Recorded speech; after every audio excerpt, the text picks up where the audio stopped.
Bonjour à tous, la famille OM. J'espère que vous allez bien. On se retrouve aujourd'hui pour une nouvelle vidéo où on va parler un petit peu de l'actualité de l'Olympique de Marseille, du mercato notamment. Voilà, vous inquiétez pas, ça va bouger. Voilà. Donc pas d'inquiétude les gars. Déjà, je voulais vous remercier parce qu'on vient d'atteindre les 6000 abonnés. Voilà, sur ma chaîne YouTube, Frankie Foot Débrief. Donc cette chaîne, elle a 1 an. Tu vois, donc ça fait énormément plaisir. Je tenais à vous remercier. Voilà les gars. Donc on enchaîne directement avec cette petite photo là de Vitinha qui s'est fait tatouer sa célébration lors de OM3, son premier but avec l'OM, il se l'est fait tatouer. Voilà. Donc franchement sur ce coup-là, respect. Tu vois Vitinha, tu m'as surpris. Voilà. Après on a quelques photos qui m'ont plu aussi. On a Niang avec Jean-Pierre Papin. Alors ce selfie il est légendaire. Voilà, il est exceptionnel. On a aussi Lucho avec son fils aux couleurs de l'OM. Ah, Lucho Gonzalez, c'est un joueur qui m'a marqué aussi dans ma jeunesse. Ensuite, on a cette photo avec Pablo Longoria, président de l'Olympique de Marseille, et Taiwo Mamadou Niang aussi, encore une fois. Donc voilà, ça m'a fait plaisir de voir des photos comme ça, avec des anciens du club, avec des joueurs qui sont passés par l'OM. Donc voilà, ça me fait plaisir ces photos. Ensuite, on a eu une interview de Javier Ribalta. Alors lui qui s'exprime pas souvent, donc son interview vous pouvez la voir hein, même sur YouTube et tout, c'est présent. Donc n'hésitez pas à aller voir. Franchement j'ai bien aimé moi personnellement. Et il a parlé encore une fois de Vitinha, en gros qu'il faut être patient avec Vitinha. Il a dit notamment qu'il faut que l'équipe tourne bien pour que Vitinha puisse marquer des buts. Bon voilà, on connaît toujours la chanson. Donc moi ce que je souhaite, je vais le répéter encore une fois, je souhaite que Vitinha fasse une grosse préparation et qu'il réussisse à l'OM. Oui, on l'espère tous. Voilà. Maintenant, on a des doutes, des gros doutes même, tu vois. Mais voilà, on verra la saison prochaine qui va démarrer là, Vitinha s'il va planter ou pas.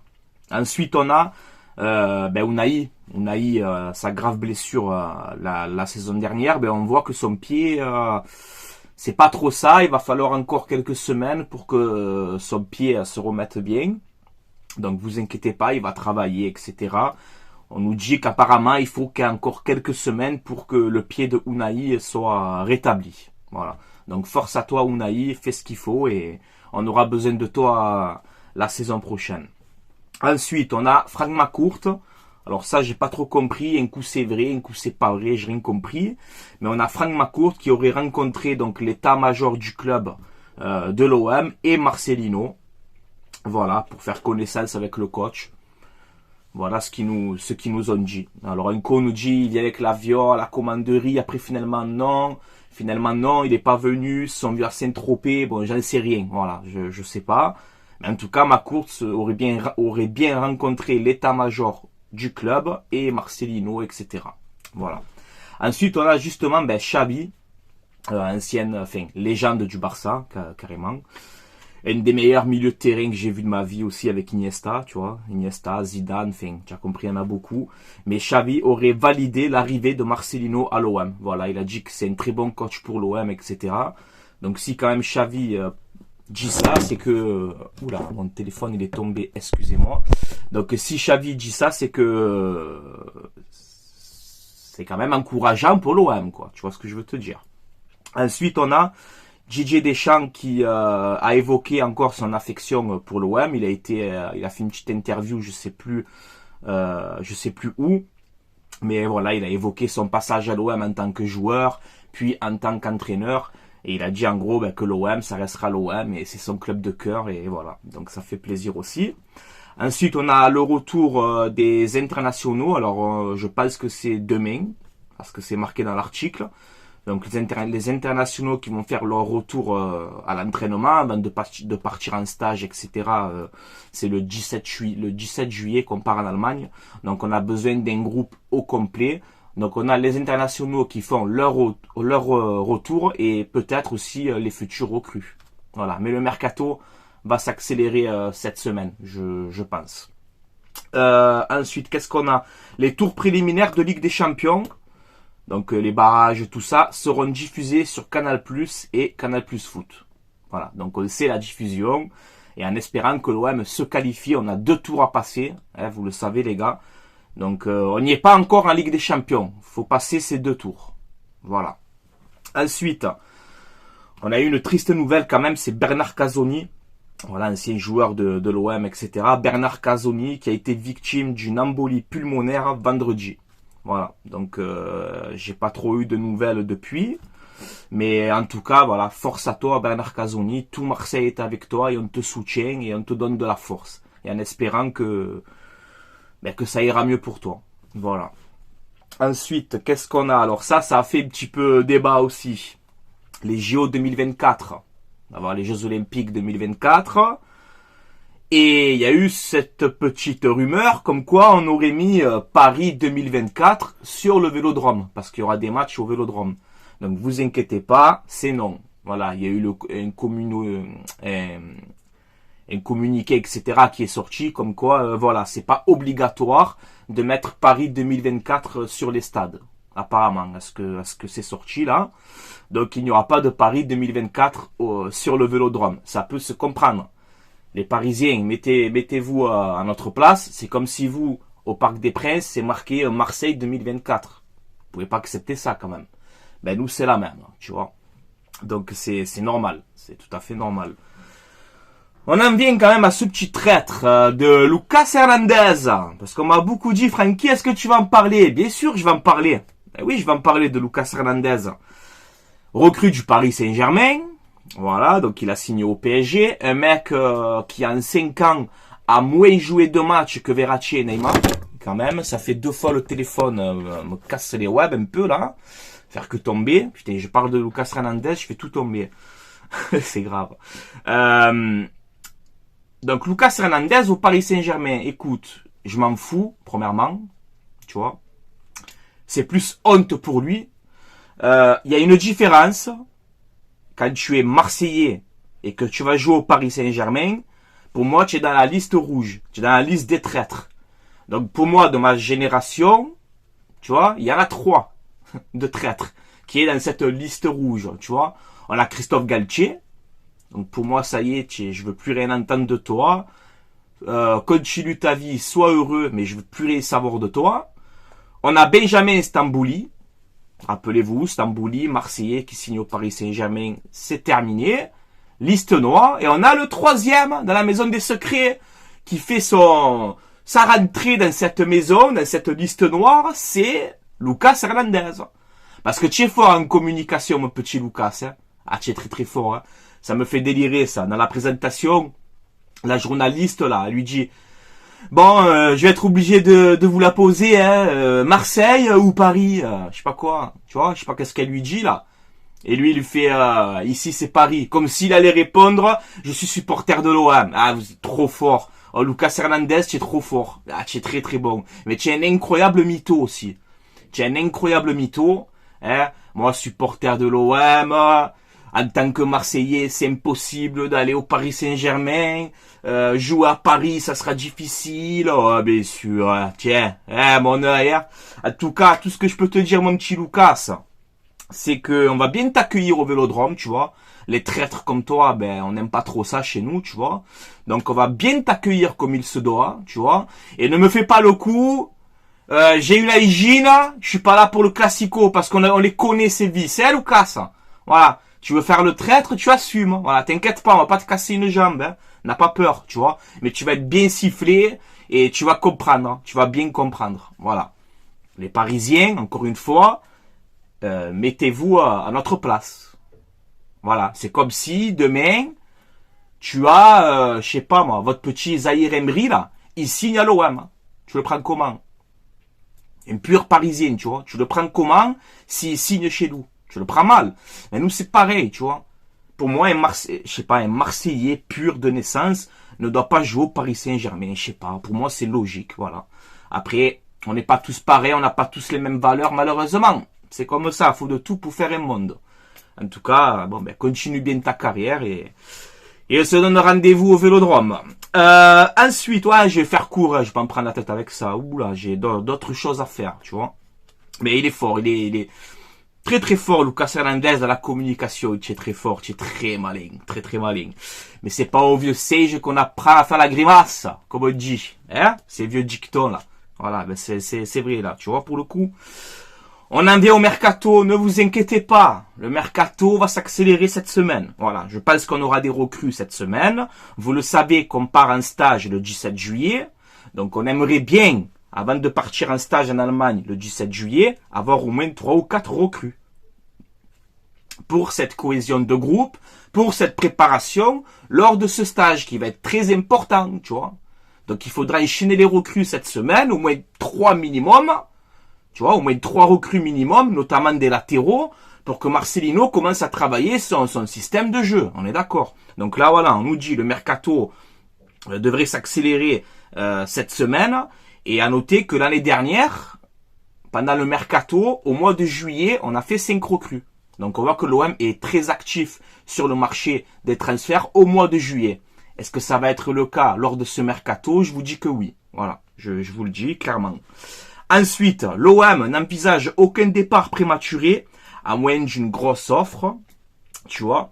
Donc, quand on nous disait pareil, il faut vendre Guendouzi à 30 millions, à ci, à ça, l'OM n'est pas obligé de vendre, les amis. On n'est pas obligé de vendre. Voilà. Il y aura des départs, parce qu'il y a des joueurs qui doivent partir, il n'y a pas de souci, mais on n'est pas obligé de vendre. Si on a validé le passage à la DNCG, c'est que les comptes, ils sont bien. On n'est pas obligé de vendre.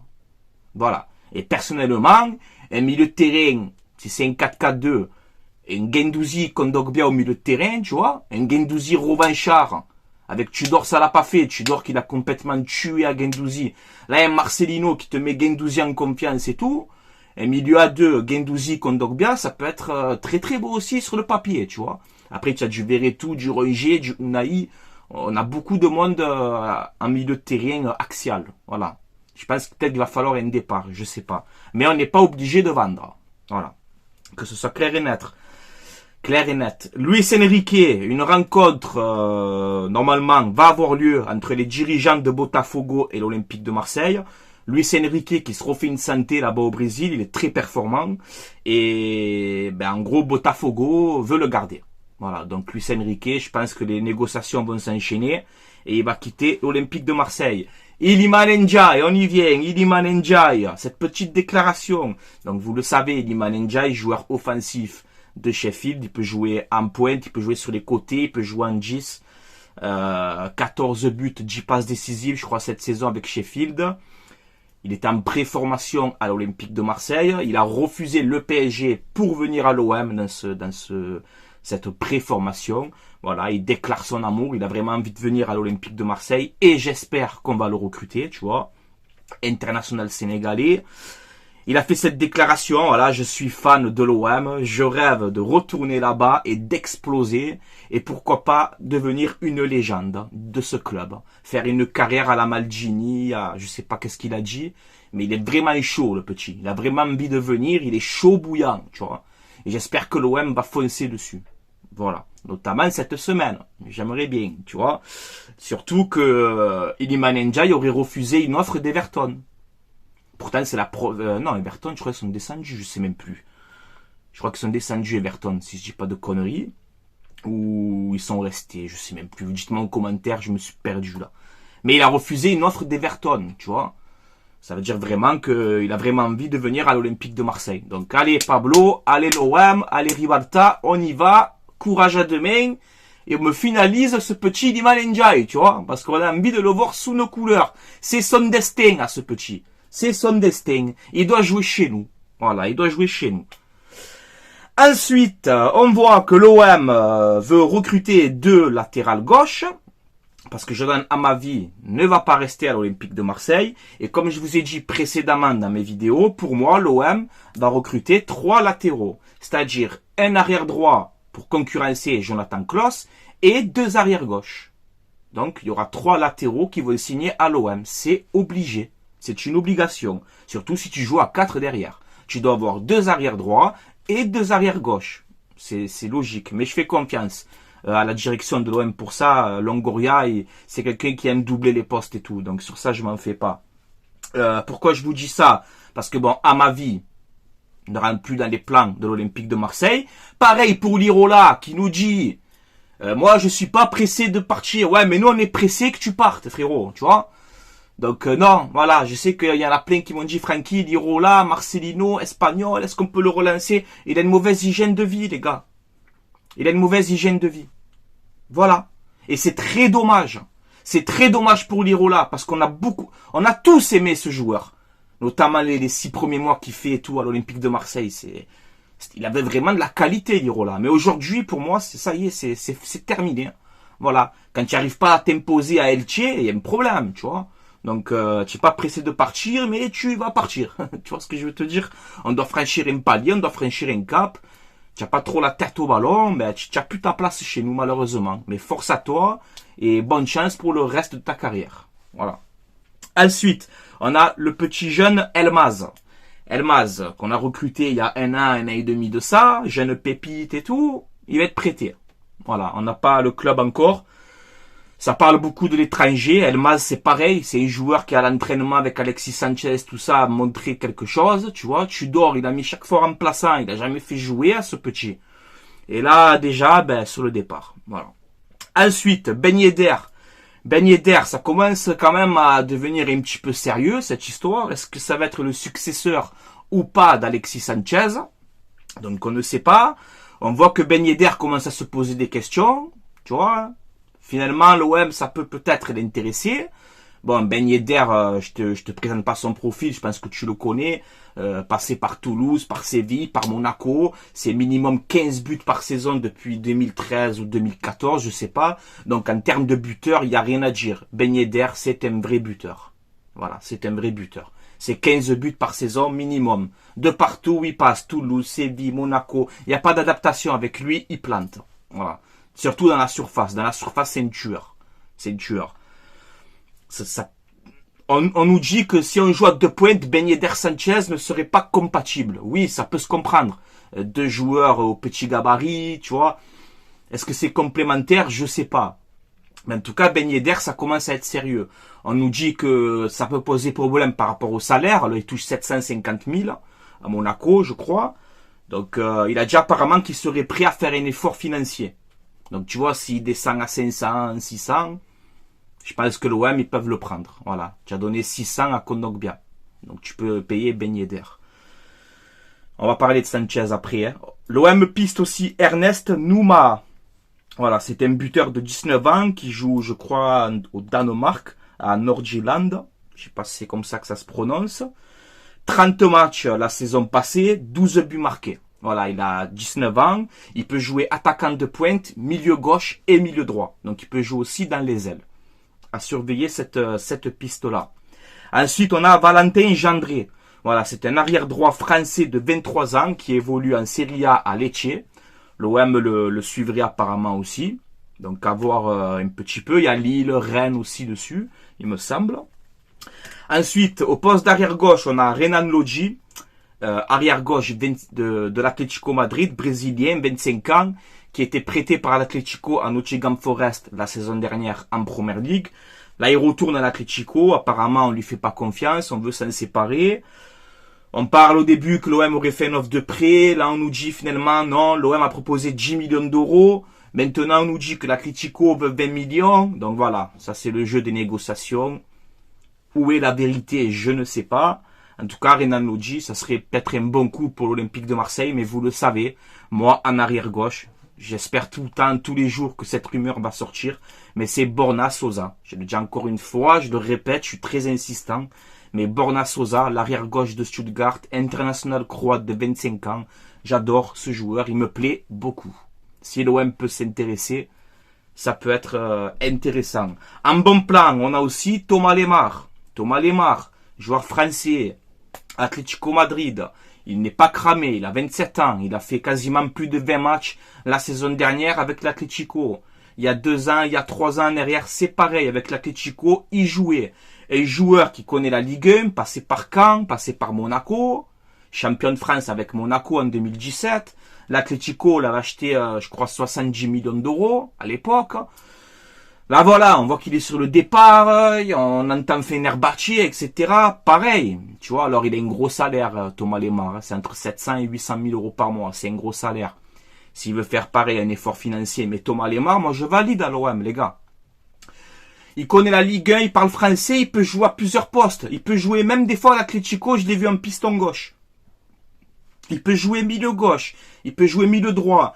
Il peut dépanner au poste de latéral gauche. Contre des petites équipes, ça va passer. Contre les gros noms. Il peut jouer aussi au milieu de terrain. Il joue partout. C'est un couteau suisse. Voilà.